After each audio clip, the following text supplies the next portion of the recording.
And today we'll be talking about sympathy and not solutions. When someone wants sympathy and she does not want solutions. Because when this is happening, you got to understand that it'll never be right, because no matter what you say, she's going to want sympathy instead of what you broke down that she should understand. Because it could be a time like you could be like, okay, she wants to get into a business. She knows that you already have your own business. Being that you have your own business is something that she wants to get into too. So if she's down with you like that, you be a real man and be like, okay, we're going to put you on the game on how to run the business the way I do it, or basically the way that the guy who's transferring the game does it. So when he does this, she takes it in, but then at the end of the day, she never follows through with the instructions that he gave her. That means in the end of the day, she wants sympathy and not a solution, because you could bet and believe by next week, or if she doesn't do it, the next time that they're talking about a situation, she's going to cry about it again. You can't even bring it up anymore, because she'll be talking about, why you keep bringing that up? Why you keep talking about that? Or I'll get around to that. Or I'll be too busy. It's just going to be an excuse, because she doesn't really want a solution to the problem. She wants you just a air for you to listen to, and then she's going to cover it up. Meanwhile, that's just dead weight with you. You got to let her go to the point where you can't be around that, because it's about to be about you, because it's going to drag you down.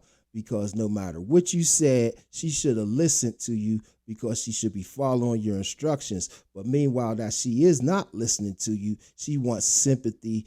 That is not a solution. And that's the same when it comes with your homeboys. A lot of your homeboys, they want sympathy without solution. That's why they can't be your homeboys for too long. They'll come over and talk about how such and such did this, such and such did that. But in the meantime, they're not trying to make a way to make that problem better, because that's what men do. Men, as a man, you always got to remember, it's about making the situation and the problem, solving the problem, solving the situation, handling the thing that needs to be done to make things better, not just sitting around feeling sorry for yourself, crying to your woman. You lose your job, you go get another job. You lose something, you try to make it back. You always planning and strategizing as a man. That's why when you do lose, you come back and you try to find a way to win in the game. It's like a coach. If you a coach, when it's time to play, you're going to be ready to play. You're going to be ready. You're going to have your game plan prepared. You're going to know what the enemy does. You're going to know how you prepare for the team, all of that. That's why they watch tape.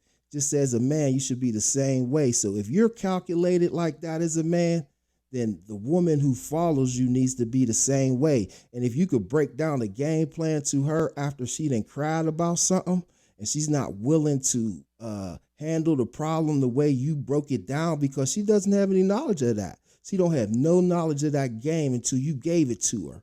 But if you give it to her and she still refuses not to take it, that's when it's time to cut her off like a bad habit. Because at the end of the day, she is not going to be responsive to the game and knowledge you're providing to her. And she showed it. She showed that's what she about. She showed that's what she about by not following your directions. That's why a man, too, will walk away from that situation. At the end of the day, you got to be willing to walk away. I don't care how good the sex is. I don't care how much this is, because it's not going to be a good thing. It's like putting somebody on the field. You tell them to play, and they keep talking about, they keep fumbling. You like, put two hands on the ball. And they be like, but the ball is slippery. And every time you see her, she fumbling on the, no, it's time to shut that down. Get her out the game. She don't want to listen to that. Cut her off the team, because you can't have no championship team when the players want sympathy instead of solutions. So this has been Thinking Men's Therapy. Thinking Men's Therapy, bring the truth to the youth till our law takes me to with the third